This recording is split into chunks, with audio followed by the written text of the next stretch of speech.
tenemos un relato importante acerca del patriarca Abraham.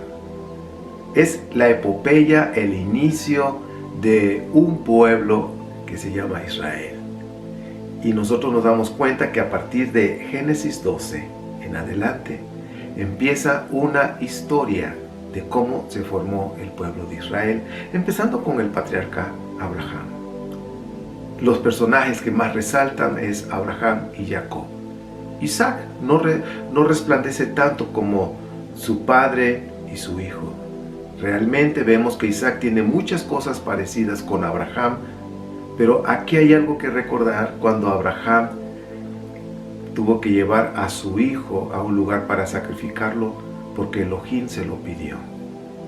Tuvo una respuesta a su obediencia y el relato nos dice que encontraron un cordero, lo sacrificaron y luego regresó con su hijo.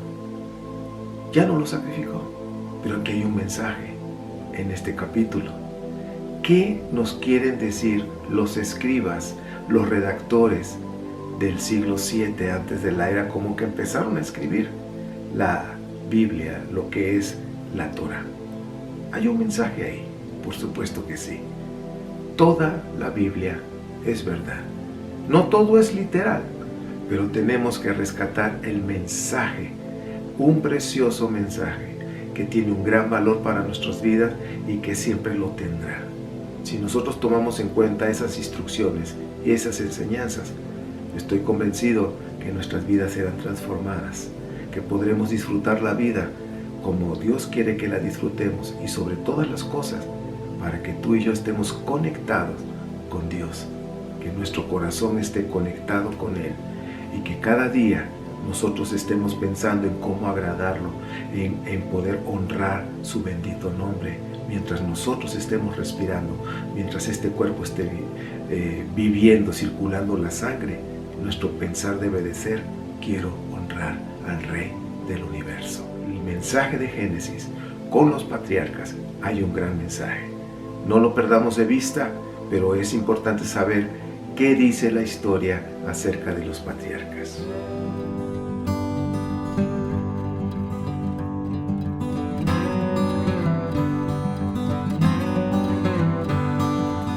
Cuando estudiamos la Biblia hebrea, hay temas muy interesantes que debemos comprender. Por ejemplo, Moshe y el Éxodo, que acabamos de estudiar. Pero también uno de los temas también que son importantes es los patriarcas de Israel. Y en este curso vamos a ubicar en qué tiempo estuvieron los patriarcas, qué mensaje nos está transmitiendo. ¿Hay historicidad en todo esto? Bueno, ¿estás listo? ¡Comenzamos!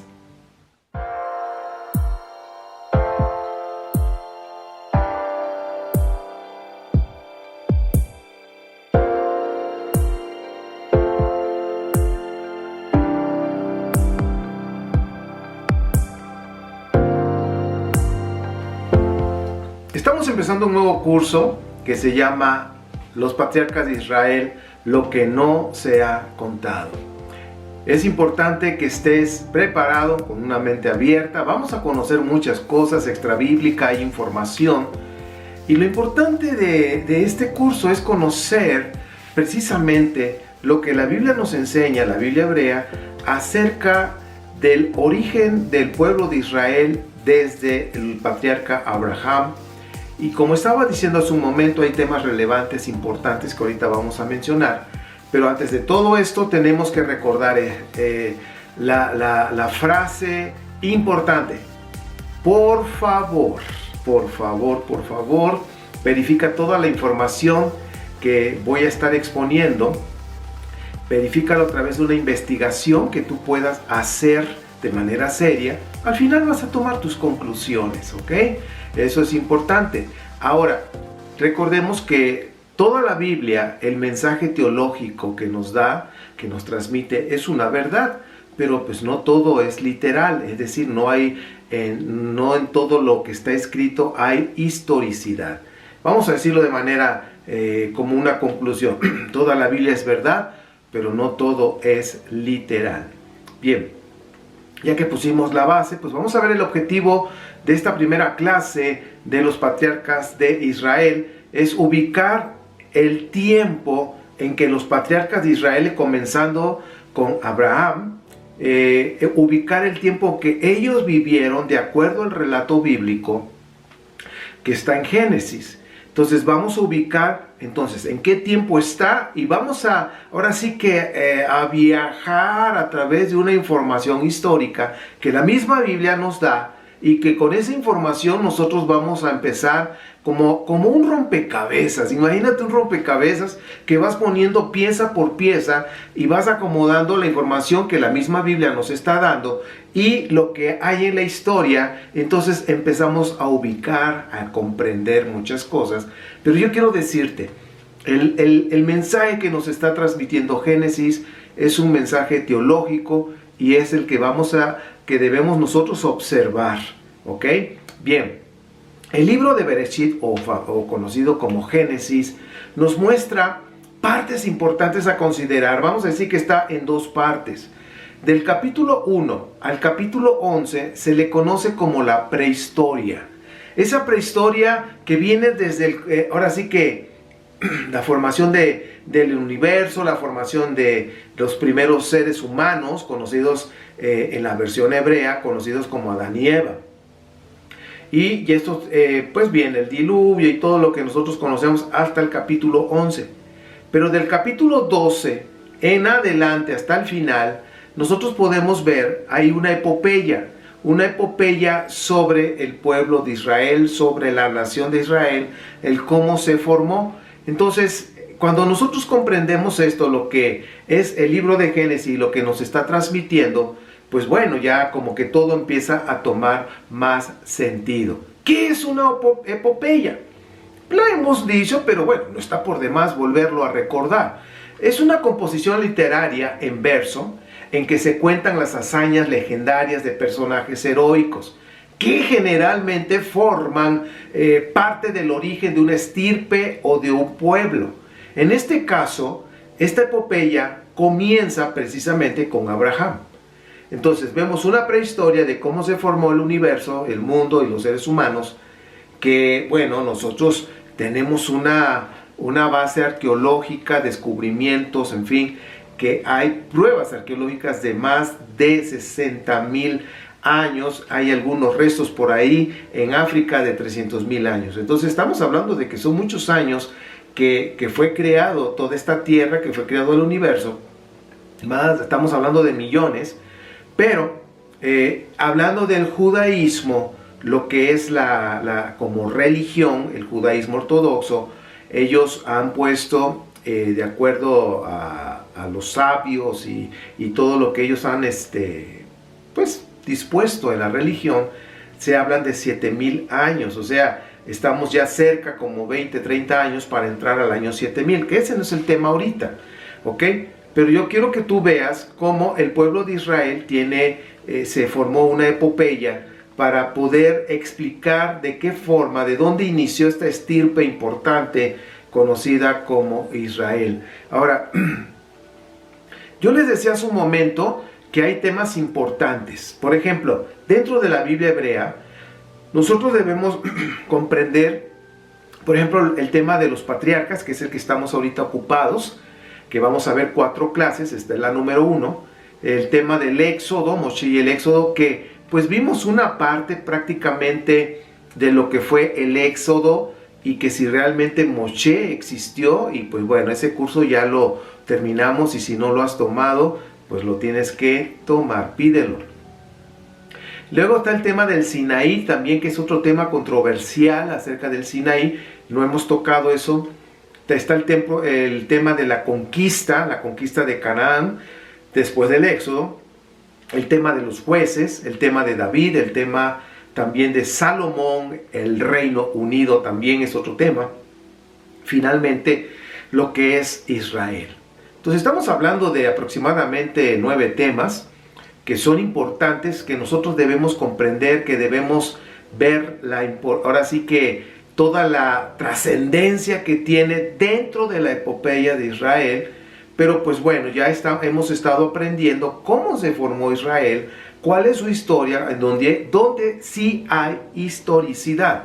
Ahora, yo quiero que esto es importante porque toda la Biblia hebrea, no todo tiene historicidad, pero sí nos está manejando, nos está dando una expresión de un mensaje teológico, nos está hablando acerca del Dios del universo, y eso es lo que más debemos poner más atención.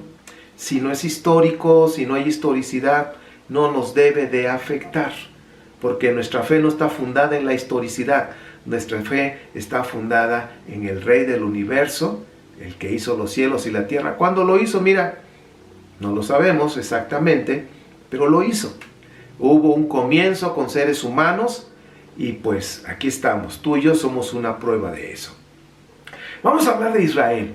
Para poder hablar de los patriarcas, entonces tenemos que hablar de Israel. Israel llegó a existir en las tierras altas de Canaán. Hemos platicado ya varias veces acerca de esto.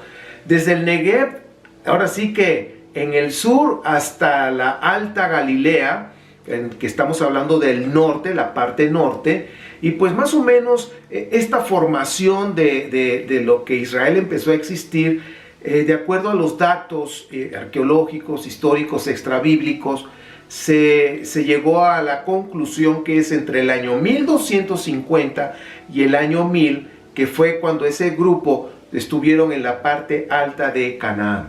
¿Okay? Entonces, para abarcar toda esa parte, como acabo de hablar, desde el sur del Negev hasta la parte alta de Galilea. Eso es importante. Ahora, ahí partimos, ahí se formó Israel de acuerdo a todos estos datos, pero es importante que también veamos que Israel en ese tiempo no abrazó de inmediato lo que es la fe, el culto, la adoración a Yahvé. Eso fue un proceso, ¿ok? Hemos hablado precisamente el Dios de Edom, que en una enseñanza que precisamente está en YouTube.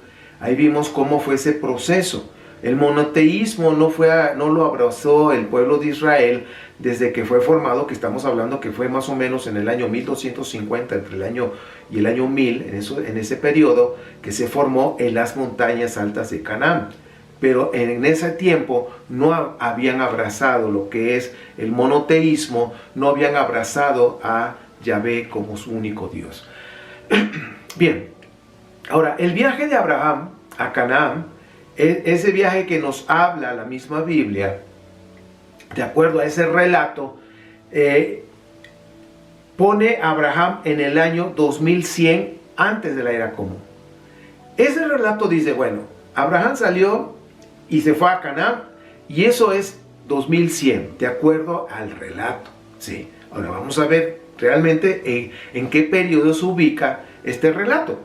Ahora, el fundamento histórico de Génesis, de acuerdo a las costumbres matrimoniales y la legislación para adquirir terrenos, tierras, se puede encontrar que esa sociedad de Mesopotamia fue aproximadamente del segundo milenio, antes de la era común.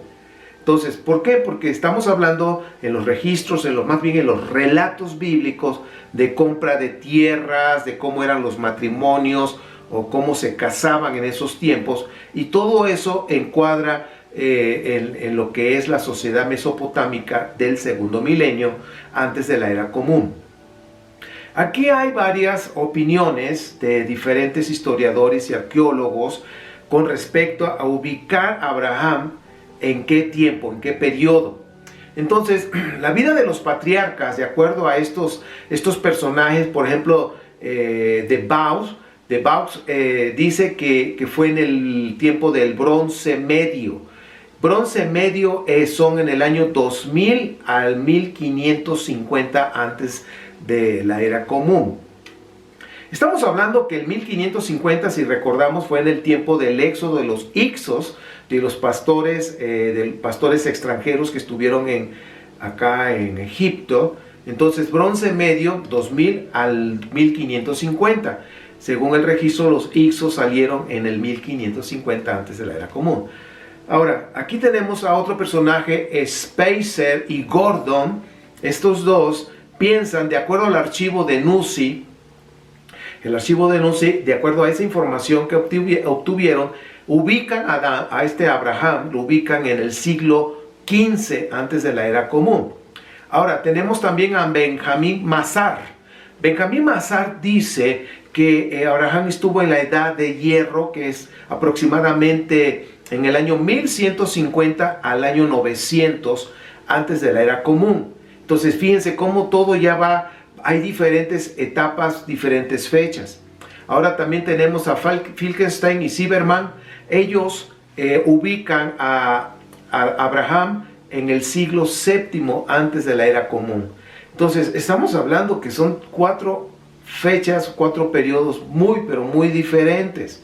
Ahora quiero decirte que la mayoría de los investigadores contemporáneos aceptan la tesis que dieron más bien Finkelstein con Zimmermann acerca de que Abraham, de acuerdo al relato bíblico, se ubica en el siglo VII antes de la era común. Ahora nosotros vamos a estudiar por qué ellos dicen que fue en el siglo VII, ¿ok? Pues bueno, una de esas razones son los camellos que se mencionan en el relato. Los camellos, de acuerdo a los datos extrabíblicos, no se domesticaron y tampoco se emplearon como transporte humano de mercancías hasta, antes del año 1000. O sea, antes del año 1000 no fue así, ¿ok? Realmente empezaron a domesticar a estos animalitos, a los camellos, hasta a partir del siglo VII antes de la era común. Ese es el dato que nosotros tenemos y que se ha obtenido a través de, ahora sí que un proceso arqueológico y un proceso también de escritos obtenidos. Ahora, los camellos, estamos hablando de los camellos que antes del año 1000 antes de la era común, no se usaban esos animales. Ahora, los hijos de Jacob, a través del desierto de Egipto, eran comerciantes de drogas, de bálsamo, de mirra. Entonces, según este relato bíblico que obtenemos en Génesis, los camellos eran los medios para desplazar a las personas, era el transporte de mercancías por el desierto. Entonces, si nos está hablando que los hijos de Jacob hacían ese comercio a través de esos animales que transportaban, entonces no podemos ubicar a Abraham y a su familia, ya cuando sus hijos estaban grandes, en el 2100, no podemos ubicar en el 1500 tampoco, porque todavía no se domesticaban los camellos, sino los registros que hay es hasta el siglo VII antes de la era común. Las pruebas acerca de eso, de los camellos, se encontraron huesos, fíjense, huesos de camellos en el Tel Yamnia, ¿sí? Está situado en el Mediterráneo y Arabia. En esa zona del Mediterráneo y Arabia se encontraron esos huesos. Por supuesto que pueden hacer todas las pruebas para ver qué tiempo o en qué periodo se ubican. Y pues se puede ver que las mercancías que llevaban a vender los hijos de Jacob, de acuerdo al relato, podemos ver que están citadas en estos archivos de los monarcas asirios en los siglos 8 y 7 antes de la era común. Entonces esto es relevante y aquí estamos obteniendo información pero muy importante. Fíjate, estos archivos de los monarcas asirios hablan precisamente de ese tipo de comercio en esa época del siglo 8 y siglo VII antes de la era común. Entonces, si los hijos de Jacob hacían ese tipo de comercio que mencionan los asirios, entonces se ubica en esos siglos. Ahora, otro dato interesante, hablando de los patriarcas de Israel, cuando se toca el tema del rey de Abimelech, ese punto, por ejemplo, Isaac en la ciudad de Gerar, el patriarca Isaac en la ciudad de Gerar que nos menciona Génesis 26, nos habla este relato bíblico que debemos considerar con atención. Y pues los filisteos precisamente era una población que venía del Egeo. Ahora, no se asentaron en la costa de Canaán hasta después del año 1200 antes de la era común. Entonces, esta información pues también nos ayuda a comprender que si están hablando de Abimelech y están hablando de Gerar, de lo que es Génesis 26, pues no se puede ubicar precisamente en los años 2100 o en el segundo milenio, no los podemos ubicar porque los filisteos llegaron mucho después, ¿ok? Entonces, con esta información pues ya vamos ubicando un poquito más las fechas. ¿Por qué? Porque si nosotros ya empezamos a recordar históricamente cuándo llegaron los filisteos que venían de Egeo, pues eso nos va a ayudar a comprender periodos, los años, ¿ok? En qué siglo estaban. Por ejemplo, la ciudad de Gerar, que hoy se conoce como Tel Hazor, en la edad de hierro primero, era una aldea insignificante que solo cobró importancia cuando se convirtió en una ciudad administrativa, una ciudad fortificada a finales del siglo VIII o el siglo VIII antes de la era común y comienzos del siglo VII antes de la era común. Entonces, si te das cuenta, esta ciudad de Gerar que nos menciona Génesis 26, tuvo la importancia hasta el siglo VIII, ahora sí que a finales y comienzos del siglo VII. Entonces te das cuenta cómo todos estos siglos, todo el relato bíblico de Génesis 26 se ubica precisamente entre el siglo, a finales del siglo VIII, principios del siglo VII, en ese periodo, de acuerdo al relato. De acuerdo de Abimelech, de acuerdo de la ciudad de Gerar, en fin, podemos ubicarlo.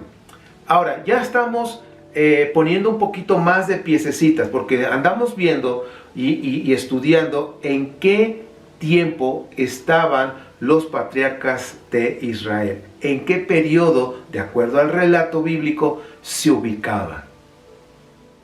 Ahora, las genealogías de los patriarcas se describe precisamente en el mapa del Próximo Oriente, el antiguo, desde el punto de vista del reino de Judá. Y aquí vamos a poner mucha atención, ¿ok? Ya estoy hablando del reino de Judá. Esto es importante en las lecturas que nosotros estamos teniendo, ¿ok? Entonces, todos los relatos que ahorita estamos estudiando tienen que ver precisamente con el reino de Judá en su perspectiva. Ojo con eso, ¿ok? Bien. Entonces, las genealogías de los patriarcas que se describen en ese mapa del antiguo Próximo Oriente, como les dije, es en el punto de vista de los reinos de Judá y de Israel de los siglos 8 y 7. Siglo 8 y 7 antes de la era común, ahora otra vez, siglo 8 y 7. Entonces, cuando nosotros vemos el mapa, cómo era Canaán, donde está Egipto, Ugarit, Mesopotamia, entonces Elam, Akkad, Sumer, Anatolia, los hititas, en fin, todos estos, el mar Mediterráneo, ustedes pueden ver ahí en ese mapa cómo estaba antiguamente, ¿sí? El antiguo Próximo Oriente. Actualmente podemos ver Egipto, Sudán, Irak, Arabia Saudita, Irán, Turquía, ¿sí? Lo que era Anatolia, y lo que ahora, lo que es Canaán, pues ahora sí que está Israel, y en una parte lo que han tenido tantos problemas con los de Gaza, el mar Mediterráneo. O sea, si te das cuenta, la tierra sigue igualititita, lo que cambia son ahora los nombres de las naciones actualmente. Entonces, vamos a regresar otra vez a Génesis. Las narraciones de Génesis, que ahorita estamos analizando de una manera sencilla, pero al mismo tiempo profundo, podemos ver que revelan una relación con los imperios asirios y babilonios desde el siglo IX hasta el siglo VI antes de la era común. Entonces, por ejemplo, se menciona Asiria en relación con el Tigris y las dos capitales del imperio, que es Nínive, que fue en el siglo VII antes de la era común, y Calá, que fue la anterior. Entonces, si te das cuenta, toda esta información nos está ayudando a ubicar a los padres de Israel, a los patriarcas de Israel. Ahora, la patria de Abraham, que es Harán o Harán, ese lugar era próspero en los tiempos neoasirios. O sea, ya estamos con otra información, ojo, ¿sí? La patria donde salió Abraham, que es Harán, conocido por así que Harán, esa ciudad era próspera entre los años 911 y 612. Igualmente estamos hablando del siglo noveno, siglo octavo, siglo séptimo, antes de la era común. Ahora, los nombres de los progenitores de Abraham, de Terá, Nahor, Serug, aparecen mencionados de una manera parecida en los textos asirios de la cercanía de Harán. Entonces, si te das cuenta, hay información extrabíblica en los textos asirios, se mencionan todos estos nombres. Ahora, la relación de Abraham con Hebrón, ya ahora sí que vamos a moverlo a otra posición, es la parte más antigua de la ciudad de Judá, y con Jerusalén está en base a Judá. Ahora, yo he estado mencionando mucho a Judá. Judá, Judá, Judá, Judá, Judá. La perspectiva. Bien. Entonces, decíamos hace un momento que Hebrón, la ciudad más antigua de Judá, y también donde está Jerusalén, este es en base a Judá en los tiempos más antiguos de la historia de Israel.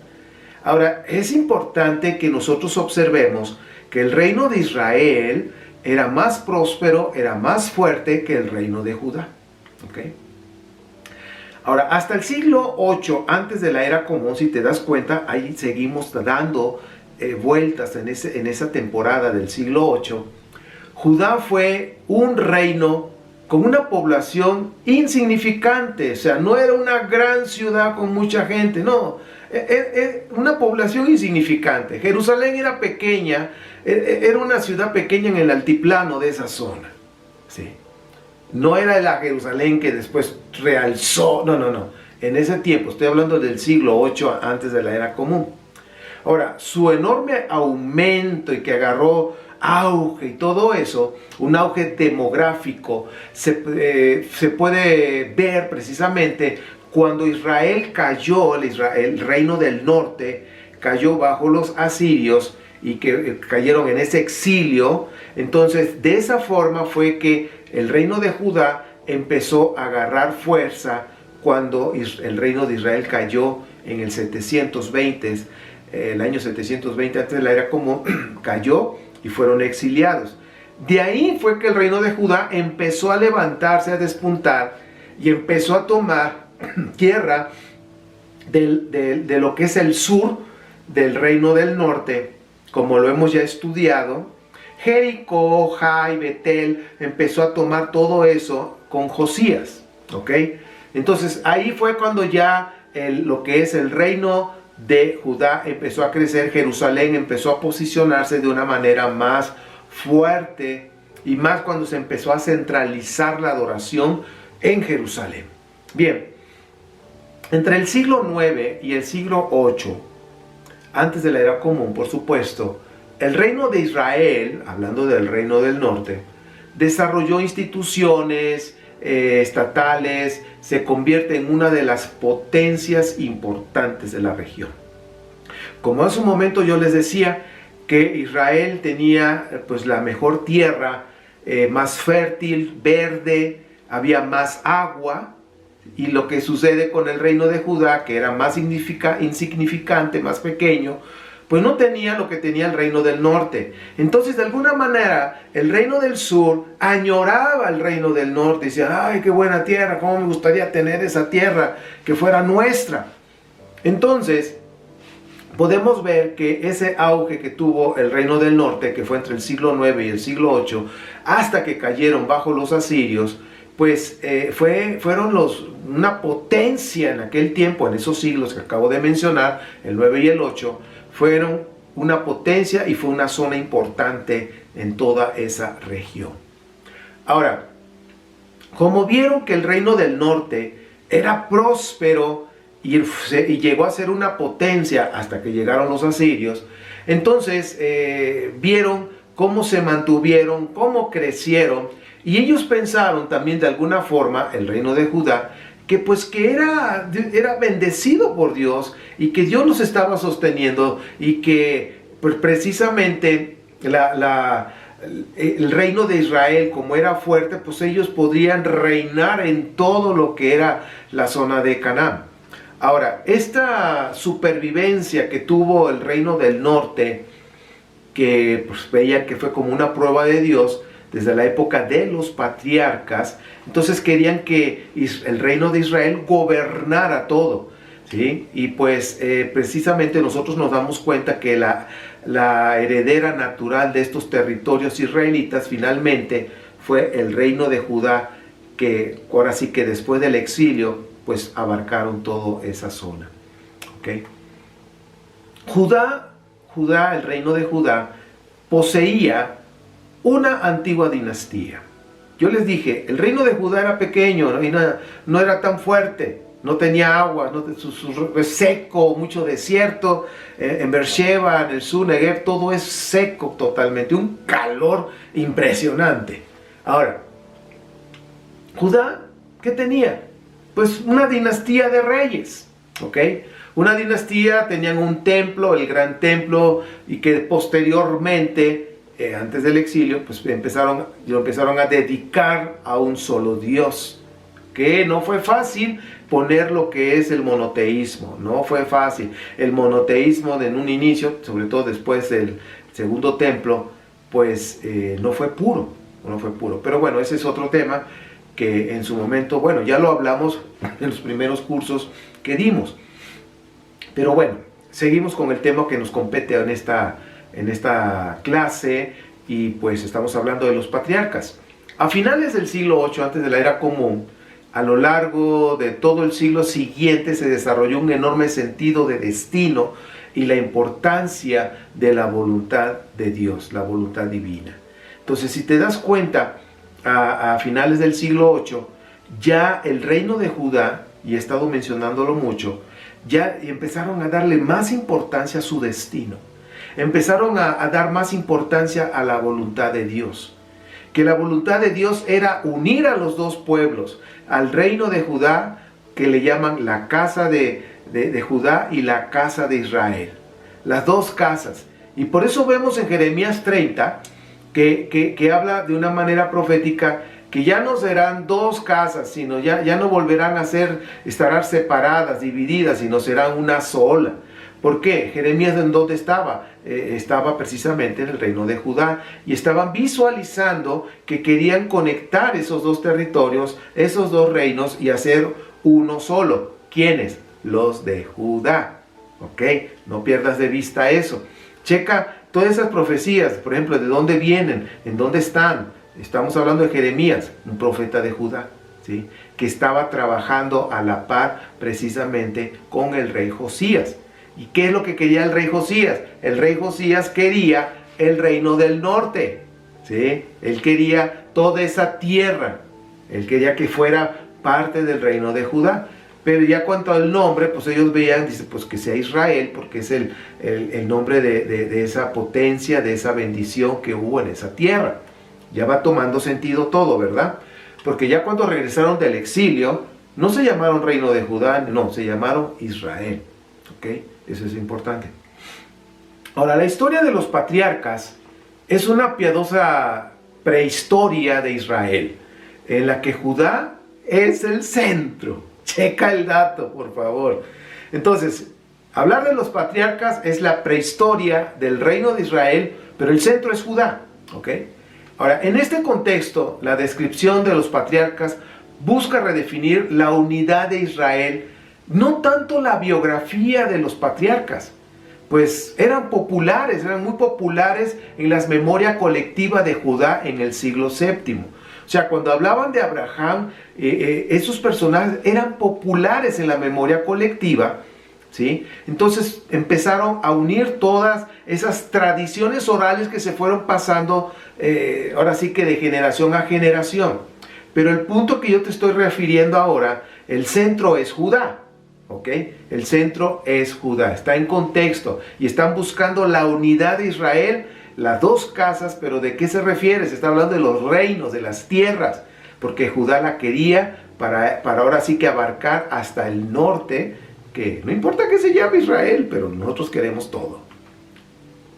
Ahora, si las historias del Génesis giran alrededor o en torno de Judá y se escribieron en el siglo VII antes de la era común, Entonces, las próximas compilaciones que tiene Deuteronomio, que también se encontraron a finales del siglo VIII, principios del siglo VII, pues tenemos ahí una información importante, ¿ok? Porque si las historias de Génesis están girando alrededor del torno de Judá, tenemos que observar el libro de Deuteronomio, que fue el primero que se escribió. Fíjense, ¿cómo es posible que se encuentre la acentuación del culto, de la adoración, centralizado en Jerusalén como idea clave del libro de Deuteronomio? ¿Cómo? Entonces, ese hallazgo que le tocó a Josías y que lo editaron, ojo, lo editaron juntamente con los escribas y Jeremías. Y Jeremías editaron ese primer libro que se encontró, que se llama Deuteronomio. Entonces ya desde ahí empezaron a centralizar Jerusalén como parte importante de adoración, a centralizar el poder. Ya después en el exilio en Babilonia, los otros 4 libros empezaron a acomodar toda la historia en referencia a todo lo que estaba diciendo Deuteronomio, ¿ok? Porque si tú lees Deuteronomio, yo lo leía así, y decía, mira, ya sabían que tenía que ser Jerusalén y tenía que ser todo acá y centralizar todo. Pero yo ignoraba el proceso que se llevó históricamente lo que es Israel, lo que hoy conocemos como Israel. Pero que estos escritos están enfocados con Judá. ¿Ok? Ahora, las narraciones del Génesis favorecen al culto del norte, por ejemplo, como lo que se celebraba en Betel, en Siquem, y mencionan muchos altares situados en lugares diferentes de Jerusalén. Es decir, el culto del norte, el reino del norte, tenía lugares importantes, como lo acabo de mencionar, Siquem, Betel, que eran lugares estratégicos, además de otros lugares, esas ciudades, esas pequeñas ciudades, comunidades, también tenían ahí sus altares para adorar a Dios o a los dioses. Entonces vemos que con Josías, Jeremías y con esa reforma que de alguna manera Ezequías también comenzó, empezaron a enfocarse a un solo Dios y centralizar el poder y la adoración en una sola ciudad, en un solo lugar que es Jerusalén. Ahora sí que Judá, Jerusalén, y de ahí sería el ombligo de toda el universo. De así se tomó se empezó a tomar de esos tiempos. Entonces podemos ver nosotros en los mapas precisamente en dónde está Betel, en dónde está Siquem, ¿sí? Que están muy cerca, están al norte de Jerusalén. Betel, Siquem, a un lado está Jericó, está Peniel, Samaria más arriba, en fin. Nosotros podemos ver el mapa de cómo estaba antes. Y en cada lugar había adoración, tenían un altar para adorar a Dios. Ahora miren, Génesis presenta precisamente las tradiciones patriarcales como una especie piadosa de prehistoria anterior a Jerusalén. Es decir, que cuando hablan en Génesis de acerca de los patriarcas, es la prehistoria de Jerusalén, ¿ok? Antes de llegar a Jerusalén.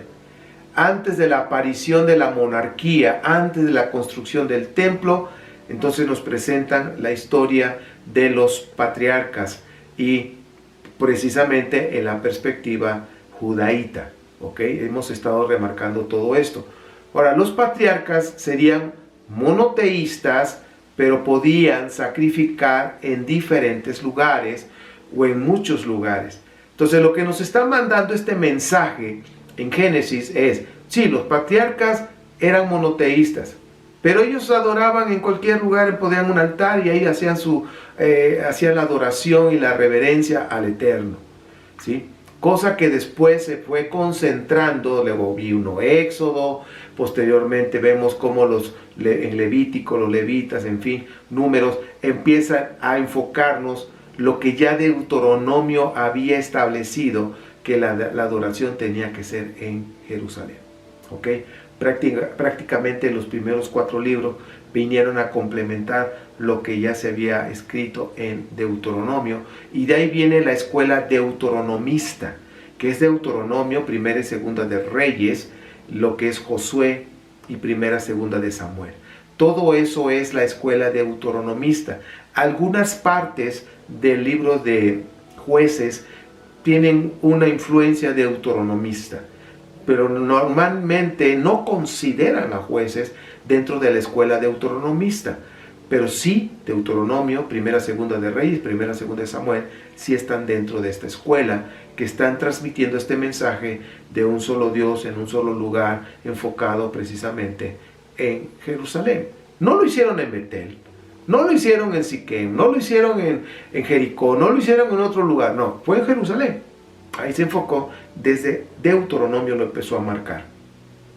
Entonces, la Torá, que decir, la Torá y el libro de Deuteronomio se escribieron precisamente en el siglo VII. A partir del siglo VII se empezó a escribir y ahora sí que se empezó con Deuteronomio. Y esta es una información que nosotros no debemos de olvidar, porque ahora sí que nos ayuda a visualizar el mensaje que nos están dando.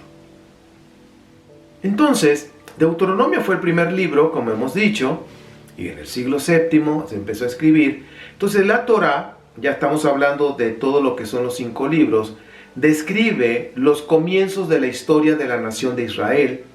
Y los libros deuteronomistas, si te das cuenta, habla después, ¿sí? Posteriormente, lo que sucedió después de esta formación. Y pues por supuesto estamos viendo lo que son los reyes, la época monárquica en la escuela deuteronomista. Ahora, hay que aceptar y hay que de veras comprender y admirar la genialidad de los redactores que había en el siglo VII antes de la era común, ¿sí? Cómo pudieron unificar las historias más antiguas. Las historias más antiguas que de manera tradicional se venían pasando de boca en boca, ¿sí? De generación en generación. Y como el juego del teléfono descompuesto, posiblemente hubo alteraciones que estoy ahora sí que seguro, porque tú das un mensaje a una persona y esa persona se lo da a otro, como el juego del teléfono, y pues se va alterando. Algunos cargan las tintas o le aumentan o lo hacen más heroico el asunto, en fin. Pero son tradiciones que se pasaron de generación en generación. Por eso es de admirar a los escritores, a todos estos redactores, escribas del siglo VII. ¿Cómo pudieron unificar estas historias para lo que hoy tenemos como la Torá? Eso de veras es de admirar y de respetar, porque son libros sagrados que están transmitiendo la manera en que se formó Israel. Pero recuerda, lo más importante es el mensaje teológico, el mensaje que nos da acerca del Eterno. Es lo más importante. No olvidemos eso. Ahora, no es posible conocer la verdadera antigüedad de las historias bíblicas de los patriarcas. Es decir, establecer exactamente la fecha de los patriarcas, pues no es posible. No es posible. Lo importante es la fecha primitiva de la composición de las tradiciones, y puede caer en el siglo X antes de la era común, periodo antes de la monarquía, la premonarquía. Es decir, en esa fecha, en el siglo X, es posible que en esa fecha del siglo X se compusieron todas estas tradiciones que hoy conocemos. Entonces, de acuerdo a los relatos, de acuerdo a información extrabíblica escrita, nos han dado información y nos han llevado a este punto. Es decir, todas estas tradiciones que se han pasado de generaciones se hicieron en el siglo X, antes de la era común. También vemos el teónimo del dios El en el libro de Génesis. Es decir, en el libro de Génesis vemos ahí cómo aparece el dios El desde la creación en el capítulo 1, con su consorte Asherá. ¿Por qué? Porque así era la manera que adoraban en aquellos tiempos. Ya hemos estudiado acerca de Asherá y cómo la Biblia habla también de que era consorte, por ejemplo, el Dios, él tenía una esposa, Yahvé tenía una esposa, de acuerdo a las costumbres antiguas de cómo veían a sus dioses. Ahora, el objetivo de las historias de Génesis, esto ponga atención, el objetivo de las historias de Génesis es teológica, no es histórica, no nos proporcionan datos cronológicos, no nos dan nada de eso. Entonces estamos hablando de que Génesis nos está dando información teológica y eso pues nos fortalece nuestra fe, que hablan acerca de Dios y cómo se comportó Dios con ellos en su perspectiva, en su cosmovisión. Gran parte de los relatos de la Biblia hebrea son míticos, son legendarios, no son históricos. Es decir, no hay historicidad. Entonces, no debemos tomarlo literal.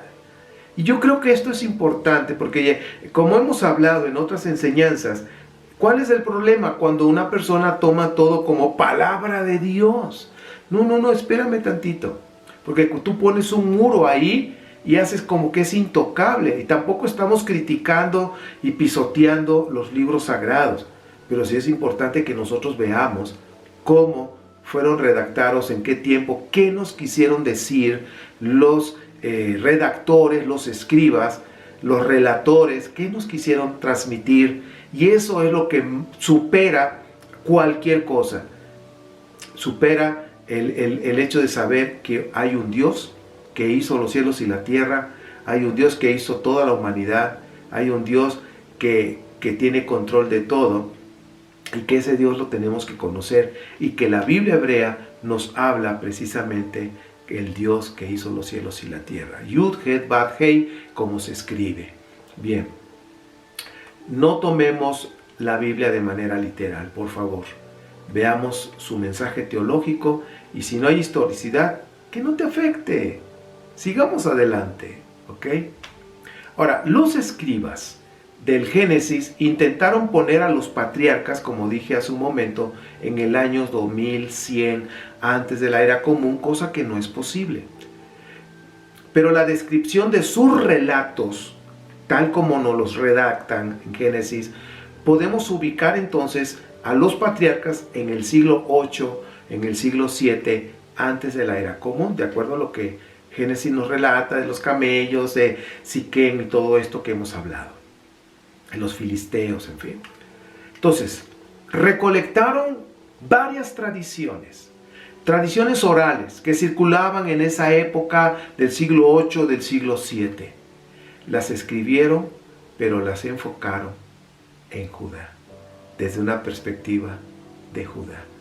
Y por eso, mis amados, es importante en este curso que empecemos a analizar, juntos lo vamos a hacer, pero en esta primera clase estamos viendo en qué época se sitúan los patriarcas de Israel de acuerdo al relato de Génesis.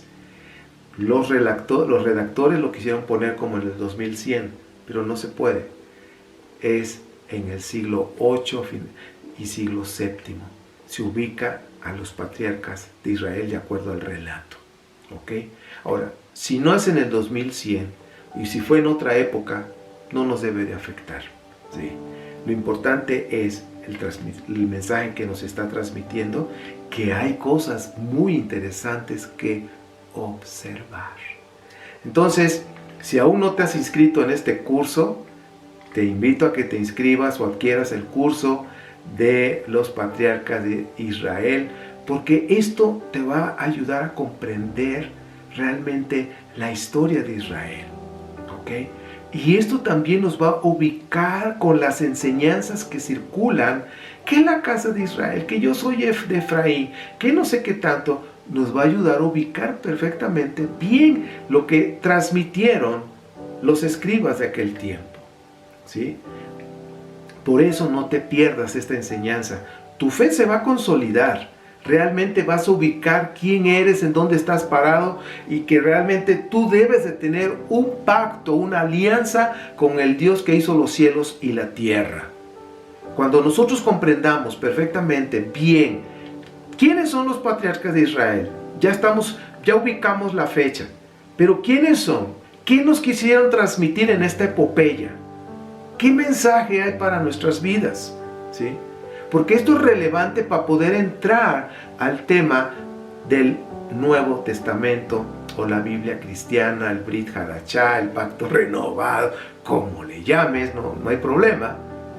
Pero para entrar allá, a la Biblia cristiana, tenemos que entender la Biblia hebrea. Debemos comprender su mensaje, qué nos dijeron, o qué nos trataron de decir, o qué trataron de decir al pueblo de Israel, y que nosotros ahora hemos hecho una alianza con el Dios de Israel, con el Dios de todo el universo. Ahora ya no es de Israel nada más, es del todo el universo, siempre ha sido el Dios de todo el universo, es uno y no hay más. ¿Ok? Y durante toda la época en que ha existido seres humanos, sean 60,000, sean 100,000, los años que sean, siempre el ser humano se ha dirigido a un Dios, ha buscado a un Dios de alguna manera. ¿Sí? En esa ignorancia han visto otros dioses, han imaginado, han creado otros dioses. Pero la realidad es que siempre ha existido uno, siempre, el Rey del universo. Aunque otras culturas le han llamado con otro nombre, con Él tenemos que hacer alianza, con Él tenemos que caminar en pacto, ¿ok? Y aquí no se involucran religiones ni nada, estamos hablando del Rey del universo. Bien, entonces, en esta primera clase, ubiquémonos perfectamente. ¿Quiénes son los patriarcas de Israel y en qué época están y por qué decimos que están en el siglo VIII y siglo VII? Bueno, pues les mando un fuerte abrazo, repasen las clases y toda la clase que tenemos, esta que estamos estudiando juntos, tomen notas y con el favor del Eterno nos estamos viendo para la próxima clase. Que Yahvé te bendiga y te guarde, haga resplandecer su rostro sobre ti, te dé gracia, alce su rostro sobre ti y te dé shalom. Bendiciones.